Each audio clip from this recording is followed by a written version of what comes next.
नमस्कार दोस्तों, आज हम बात करेंगे पोस्ट ऑफिस की एक शानदार स्कीम की जिसका नाम है आरडी यानी रेकरिंग डिपॉजिट स्कीम। अगर आप हर महीने थोड़ा थोड़ा पैसा बचाकर भविष्य के लिए बड़ा फंड बनाना चाहते हैं तो ये वीडियो आपके लिए है। आज हम आपको बताएंगे कि आरडी स्कीम क्या है, इसमें कितना ब्याज मिलता है, क्या टैक्स लगता है, अगर लगता है तो कितना, इस स्कीम में कौन कौन निवेश कर सकता है, कितने सालों तक पैसा जमा करना पड़ता है और इसके फायदे और नुकसान क्या हैं। इसके साथ साथ हम आपको बताएंगे कि आप अगर इस स्कीम में 500, 1000, 2000 या 3000 रुपये हर महीने जमा करते हैं तो मैच्योरिटी पर मतलब 5 साल के बाद कितना आपको ब्याज के साथ पैसा मिलेगा। तो बने रहिए इस वीडियो में। चलिए वीडियो शुरू करते हैं।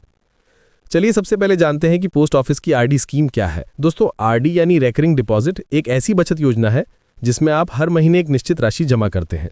ये पैसा 5 साल तक जमा करना होता है और आपको उस पर ब्याज मिलता है।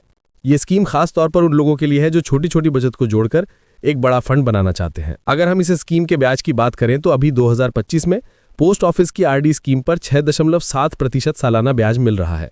ये ब्याज तिमाही आधार पर चक्रवृद्धि होता है, मतलब आपको हर 3 महीने में ब्याज पर ब्याज मिलने लगता है। चलिए अब जानते हैं कि आरडी स्कीम का खाता कौन कौन ओपन करवा सकता है। इस स्कीम का खाता कोई भी भारतीय नागरिक खुलवा सकता है, चाहे वो पुरुष हो, महिला हो, अमीर हो या गरीब हो। अगर कोई नाबालिग है तो वो माता पिता के बिहाफ पर खाता खुलवा सकता है।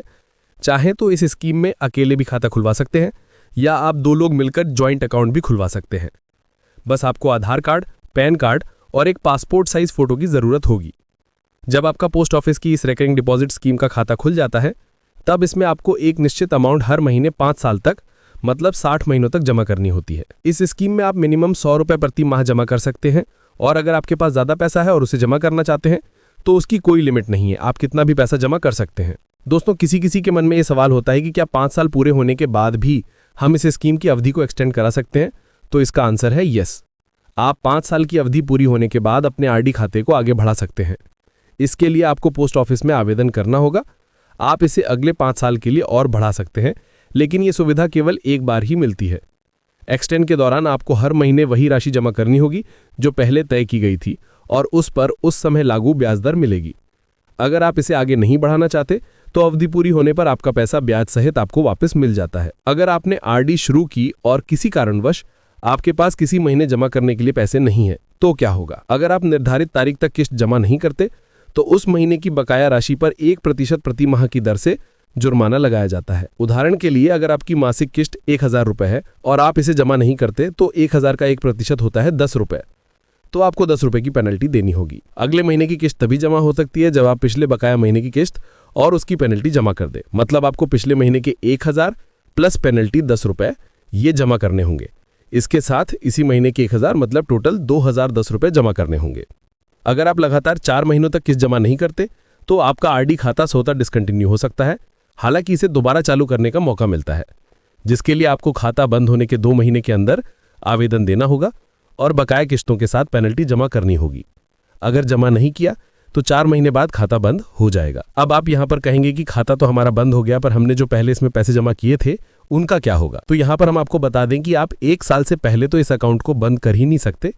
अगर 1 साल के बाद लेकिन 5 साल से पहले अकाउंट को बंद करते हैं तो आपको केवल और केवल जो पोस्ट ऑफिस की सेविंग अकाउंट की ब्याज दर होगी वही इंटरेस्ट आपको मिलेगा। मतलब अभी जो सेविंग अकाउंट का इंटरेस्ट रेट 4% चल रहा है वही मिलेगा। अगर सिंपल भाषा में आपको समझाएं तो अगर आप इस आरडी अकाउंट को 5 साल पूरे होने से अगर 5 दिन भी पहले बंद कर देते हैं तो आपको जो 6.7% का इंटरेस्ट मिलने वाला था वो नहीं मिलेगा। आपको इसकी जगह पर 4% मतलब सेविंग अकाउंट का इंटरेस्ट रेट मिलेगा। दोस्तों, पोस्ट ऑफिस की आरडी को 5 साल तक चलाना होता है, लेकिन अगर मजबूरी हो तो आप 3 साल बाद प्रीमेच्योर क्लोजर कर सकते हैं, मतलब बंद कर सकते हैं। चलिए अब जानते हैं कि इस पोस्ट ऑफिस की स्कीम में आप कितने पैसे जमा करेंगे तो कितना रिटर्न मिलेगा। अगर आप 100 रुपये प्रति माह इस आरडी स्कीम में जमा करते हैं तो 5 साल में आप कुल 6000 रुपये जमा कर पाएंगे और इस पर आपको जो कुल इंटरेस्ट मिलेगा वो होगा 1215 रुपये। अगर आपकी इन्वेस्टमेंट और इंटरेस्ट को जोड़ दें तो 5 साल बाद मेच्योरिटी पर आपको कुल 7215 रुपये की अमाउंट मिलेगी। अगर आप 500 रुपये प्रति महीने इस आरडी स्कीम में जमा करते हैं तो 5 साल में आप कुल 30,000 रुपये जमा कर पाएंगे और इस पर आपको जो कुल इंटरेस्ट मिलेगा वो होगा 6077 रुपये। अगर आपकी इन्वेस्टमेंट और इंटरेस्ट को जोड़ दें तो 5 साल बाद मेच्योरिटी पर आपको कुल 36,077 रुपये की अमाउंट मिलेगी। अगर आप 800 रुपये प्रति महीने इस आरडी स्कीम में जमा करते हैं तो 5 साल में आप कुल 48,000 रुपये जमा कर पाएंगे और इस पर आपको जो कुल इंटरेस्ट मिलेगा वो होगा 9,723 रुपये।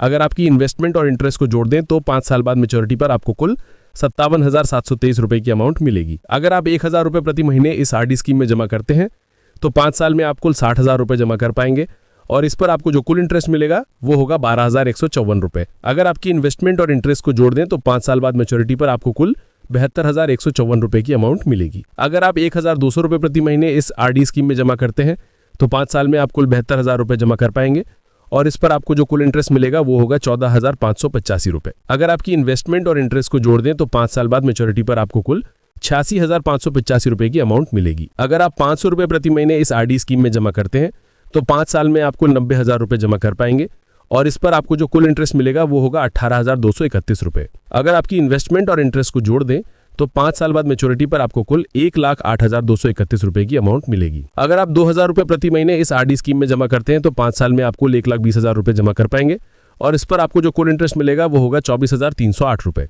अगर आपकी इन्वेस्टमेंट और इंटरेस्ट को जोड़ दें तो 5 साल बाद मैच्योरिटी पर आपको कुल 1,44,308 रुपये की अमाउंट मिलेगी। अगर आप 3,000 रुपये प्रति महीने इस आरडी स्कीम में जमा करते हैं तो 5 साल में आप कुल 1,80,000 रुपये जमा कर पाएंगे और इस पर आपको जो कुल इंटरेस्ट मिलेगा वो होगा 36,462 रुपये। अगर आपकी इन्वेस्टमेंट और इंटरेस्ट को जोड़ दें तो 5 साल बाद मैच्योरिटी पर आपको कुल 2,16,462 रुपये की अमाउंट मिलेगी। और अगर आप 5,000 रुपये प्रति महीने इस आरडी स्कीम में जमा करते हैं तो 5 साल में आप कुल 3 लाख रुपये जमा कर पाएंगे और इस पर आपको जो कुल इंटरेस्ट मिलेगा वो होगा 60,770 रुपये। अगर आपकी इन्वेस्टमेंट और इंटरेस्ट को जोड़ दें तो 5 साल बाद मैच्योरिटी पर आपको कुल 3,60,770 रुपये की अमाउंट मिलेगी। अब सवाल आता है कि क्या आरडी पर टैक्स लगता है? जवाब है हाँ। आरडी से मिलने वाला ब्याज टैक्सेबल होता है, यानी ये आपके टोटल इनकम में जुड़ेगा और आपको टैक्स स्लैब के हिसाब से टैक्स देना होगा। लेकिन ध्यान दें, आरडी में जमा राशि पर कोई टैक्स छूट नहीं मिलती जैसे पीपीएफ या सुकन्या समृद्धि में मिलती है। चलिए अब हम इस स्कीम के फायदे के बारे में जान लेते हैं। दोस्तों, इस स्कीम का सबसे बड़ा फायदा ये है कि अगर आप पोस्ट ऑफिस में ये अकाउंट खुलवाते हैं तो जो भी पैसा आप जमा करेंगे वो पूरी तरह से सुरक्षित होता है। मतलब इस पैसे की 100% जिम्मेदारी सरकार की होती है। इस स्कीम का दूसरा फायदा ये है कि इसमें आपको गारंटीड 6.7% वार्षिक ब्याज दर से इंटरेस्ट मिलता है, जो कि हर 3 महीने में कंपाउंड होता है। इसमें शेयर मार्केट की तरह कोई रिस्क नहीं होता है। तीसरा, इस स्कीम का फायदा यह है कि इस स्कीम में निवेश की शुरुआत आप 100 रुपये से कर सकते हैं, जिससे इस स्कीम में वो लोग भी निवेश कर सकते हैं जो कि मेहनत मजदूरी करते हैं और छोटी छोटी बचत को जोड़कर एक बड़ा फंड बनाना चाहते हैं। दोस्तों, आपने ये फायदे तो देख लिए, अब इसके नुकसान भी देख लेते हैं। दोस्तों, इस स्कीम का सबसे बड़ा नुकसान ये है कि इसमें बहुत ही कम इंटरेस्ट रेट मिलता है और अभी जो इंटरेस्ट रेट 6.7% का मिल रहा है, इतनी तो भारत की महंगाई दर ही है। दूसरा इसमें नुकसान ये है कि इसमें अगर आप 5 साल से पहले पैसे निकाल लेते हैं तो केवल 4% का ही ब्याज मिलता है। इस स्कीम का तीसरा नुकसान ये है कि जो भी आपको इंटरेस्ट मिलता है वो इनकम टैक्स में काउंट होता है, जिस पर टैक्स लगता है। इस वीडियो को अपने दोस्तों और फैमिली के साथ शेयर करें ताकि वो भी इस शानदार स्कीम का फायदा उठा सकें। और हाँ, चैनल को सब्सक्राइब करना ना भूलें और बेल आइकन दबाना ताकि आपको हमारी हर नई वीडियो की नोटिफिकेशन मिले। तो दोस्तों, मिलते हैं नेक्स्ट वीडियो में एक